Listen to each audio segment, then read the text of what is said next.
Hello, my name is Gabriela Vila, and I'll be talking about the article um, Al-Qaida's main selling points.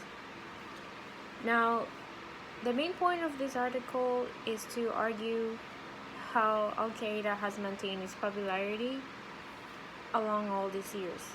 So, to start, this popularity is a result of three factors. First of all, it propagates a simple message, which resonates in a very strong way with the grievances of a Muslim and the real world of today. Moreover, Al-Qaeda has avoided any ideological missteps of former Muslim extremist groups. For example, it has consistently rallied its followers around a populist message, which is that Islam is under attack, economically, militarily, and religiously. Second, it has created for itself a powerful and a captivating image, meaning that it takes pride on being the world's most feared organization, which attracts a lot of young people. Allegedly, in certain parts of Europe, it has become cool to be a jihadi. A jihadi is basically an Islamic militant. Young people especially seem to spend a good amount of their time in the virtual world, for example Facebook and other online communities. This helps to disseminate their message to a global audience. Moreover, it seems like they have exploited this medium. Al-Qaeda's appeal owns a lot of the widespread of their message virtually. The importance of the jihadi web cannot be overstated. This organization has demonstrated an ability to exploit the internet for a variety of purposes. They're producing a huge amount of material for the internet. To name a few, they include a lot of audiovisual products, tens of thousands of audio files, and probably millions of documents, which have a lot of genres, all designed to cater to the needs of jihadi sympathizers, operatives, recruits, and of course the recruiters. Al-Qaeda's appeal Al-Qaeda's appeal relies a lot in global character. This means that unlike most terrorist groups of today, the membership of the Al-Qaeda organization is free to everyone. So it doesn't matter what ethnicity or what type of background you have, where you come from. As long as you accept their extreme ideology, then you're free to join. This is a key selling point because it strengthens the credibility of its pan-Islamic rhetoric.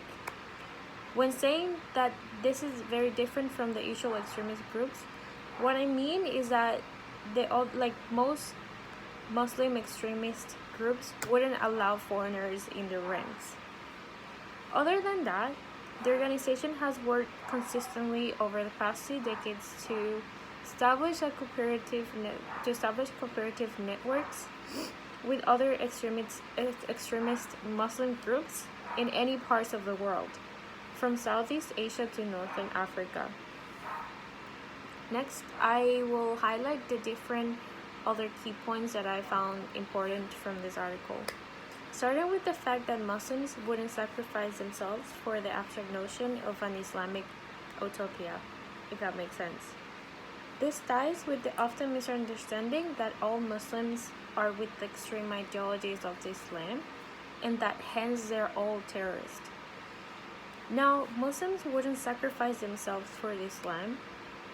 However, they would die for Al-Aqsa and sacrifice themselves for the liberation of Palestine and other countries under their occupation, such as Afghanistan and Iraq. And you might wonder, how come Al-Qaeda has maintained itself in power all this time? Well, the list of grievances against the United States, as mentioned above, it was pretty long. It is pretty long, still, nowadays. So it is easy for Al-Qaeda to find strong arguments for their propaganda messages. Moreover, after the 9/11 attack, the president at that time described Al-Qaeda's action as an act of war, which automatically declared Al-Qaeda as a strong opponent in the global confrontation with the United States. This fed into the notion that this is the most feared organization globally.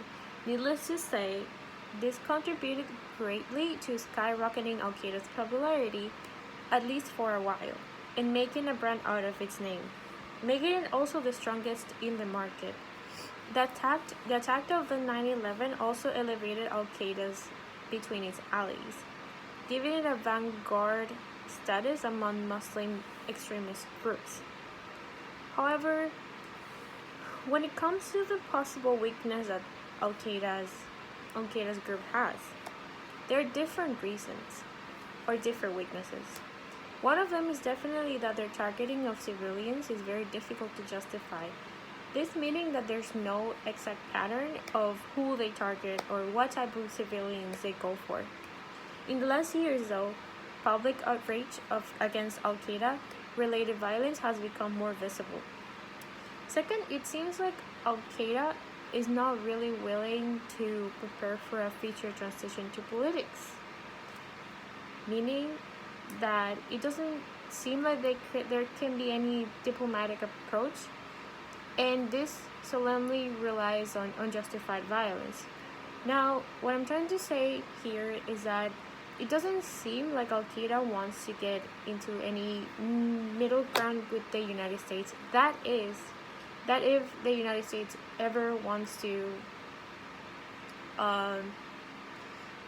meet Al-Qaeda in a middle ground position, which I see hard to come. So, Al-Qaeda is totally dependent on the continuation of violence. Actually, its brand name is correlated with car bombs attacks and suicide bombers, not state buildings and party politics.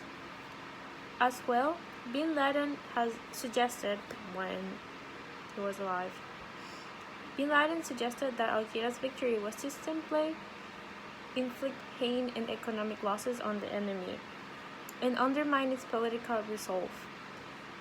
This is a big problem because Al-Qaeda's appeal will diminish quickly whenever the population grows tired of violence, that it doesn't lead anywhere. Sometime in the future, Al-Qaeda will also lose its attraction on the young audience, and being a jihadist, an Islamic militant, will no longer be cool.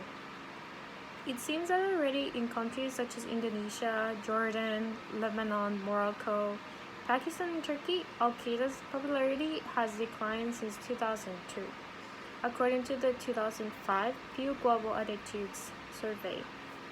Now, those are very big problems, but the biggest so far is that several of its regional partners might be contemplating the idea of negotiating a political solution with their enemies. To conclude, Brynjar, who is the author of this essay, Brynjar Liar, argues that for now, this is a very unlikely scenario. However, as long as the United States and its Western allies continue to to maintain a strong military and political hold in the countries in their Muslim countries or in the Islamic world, groups like Al-Qaeda are ensured with a level of support. However, in the long run, it is said that Al-Qaeda is pretty much doomed to vanish. At least its present form. It might change to another type of organization. It might appeal in another way. It might change something of it. But the one that exists today, it's going to pretty much disappear because it's just going to lose its appeal. It's going to lose its audience. And like I said before, people are just gonna get tired of just justifying violence that wouldn't take them anywhere. What keeps this group alive today is mainly the populist message, the global character, and pretty much the powerful image that they portrayed to the world. Thank you so much.